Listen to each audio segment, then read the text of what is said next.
Hi, Legalists. Welcome to another episode. Today, we're going to be just briefly talking about the latest poll results regarding Donald Trump's freedom of speech on Twitter.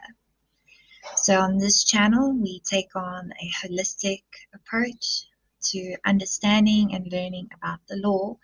And because it's holistic, it doesn't matter which country you're in, what jurisdiction you're from. Our goal here is to bring the spirit and the life back into law, because we can see that power is often abused, but if we remember where the law comes from and what its purpose is, we can stop that from happening by spreading awareness and also growing our knowledge. So, as we can see from the poll, Donald Trump won a couple of hours ago by 3.6%. So it's not a lot, but he did win. Now, I was thinking about our last video where we dealt with administrative law and entertainment.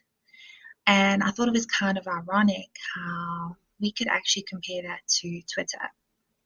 So if we look at our Board of Life chart, Twitter in itself as an organization could represent that chart, and the blocks in the chart being its rules and its policies that you have to abide by. And it's also a space of entertainment. Okay, so that's why we use Twitter. So when Donald Trump was banned by Twitter and removed, that was a form of administrative action. So if you watched our last video, administrative action is when an authority makes a decision or does something that is against a class of people or even a certain individual, and they're coming from a position of power and making decisions against people who are in a lesser, weaker position. And for that reason, we have administrative action to always make sure that any action that is taken is fair, reasonable, and just. So we can see that Twitter could actually fall into that. Now, what we've seen happen with this poll is you could say that Elon Musk has done a pilot move. He said that Twitter is no longer taking administrative action as a figurehead authority. They are going to allow the people to decide. Now, the question is, and I saw a lot of people mentioning this on the Twitter thread, is the right to freedom of speech inherent? Is it a fundamental human right? Or is it now a democratic right?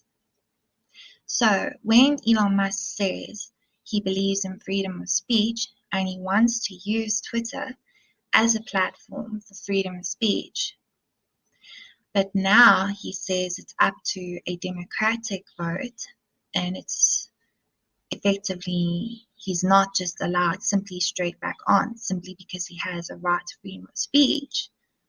I would take what he says, in my view, with a pinch of salt. So what we can see now is that ever since 2020, there's been an increasing division happening in society. And I actually commented on the thread to say, wow, this is great community building, because I know that I do tend to have a bit of a cynical approach to things, and I try to see it in a positive way.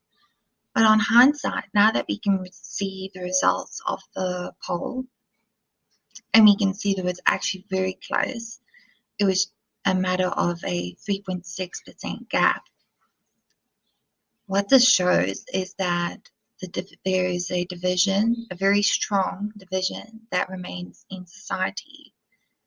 And where we have divisiveness, what this has actually done, instead of saying freedom of speech is your inherent, inalienable right, all it's done now is show and emphasize the divide that's happening in society.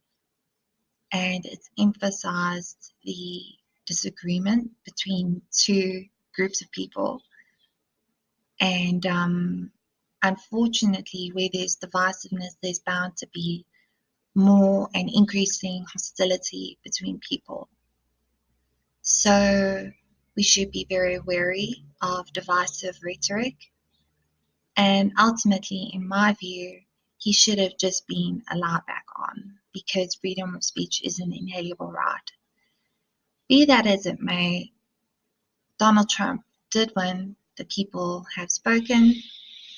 It was a community input, and let's see what happens from here. Thank you for watching. I hope you all have a fantastic day, and we'll chat soon.